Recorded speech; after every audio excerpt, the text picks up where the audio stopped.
Amazon.com Inc. is joining Microsoft Corp. and Google in the generative artificial intelligence race, announcing technology aimed at its cloud customers, as well as a marketplace for AI tools from other companies. The e-commerce giant's Amazon Web Services unit on Thursday announced two of its own large language models, or LLMs, one designed to generate text, and another designed to help power web search personalization, among other tasks.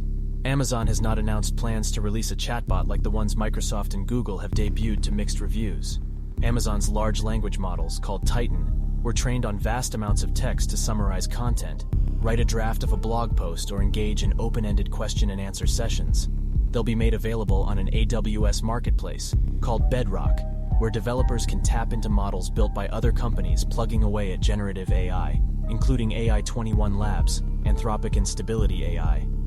Generative AI, software that can create text, images, or video based on prompts from a user, has captured the imagination of Silicon Valley, setting off a fierce competition to capitalize on the technology. Proponents of chatbots such as ChatGPT and image generation tools such as DALL-E believe generative AI will revolutionize the kinds of tasks performed by software. Microsoft, through a partnership with ChatGPT maker OpenAI, has integrated generative AI technology into its Bing Internet Search service and plans to deploy those tools across the software maker's products. Alphabet Inc.'s Google is racing to make similar moves. Meta Platforms Inc. has released its own large language model and said similar work will expand across the company. AWS, which sells on-demand computing power and software tools, including a suite of machine learning applications, had previously partnered with artificial intelligence companies, including Hugging Face Inc.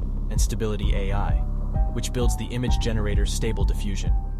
Swami Sivasubramanian, AWS's Vice President of Databases, Machine Learning and Analytics, said Amazon had long been working on large language models. They're already used to help shoppers find products on Amazon's retail website and to power elements of the Alexa voice assistant, among other applications. Amazon has been investing in this space for quite a while, Sivasubramanian said in an interview. Amazon CEO Andy Jassy signaled confidence that the company will get costs under control in his annual shareholder letter Thursday. In the letter, Jassy described 2022 as one of the harder macroeconomic years in recent memory, and detailed the steps Amazon had taken to trim costs, such as shuttering its healthcare initiative, Amazon Care, and some stores across the country. The company had also slashed 27,000 corporate roles since the fall, marking the biggest rounds of layoffs in its history.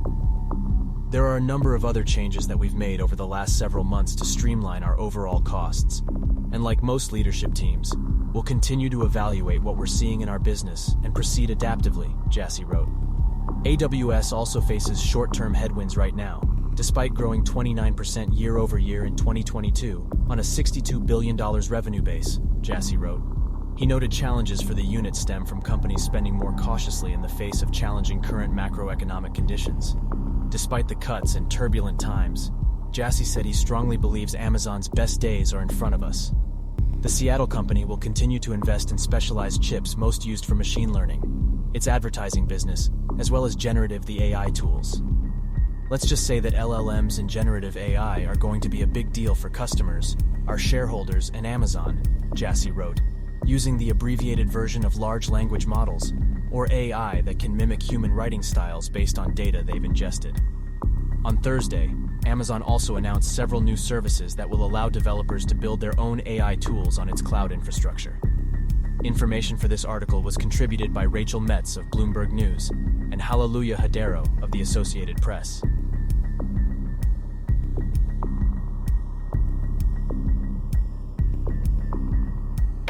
Don't forget to subscribe for more Pink Viking content.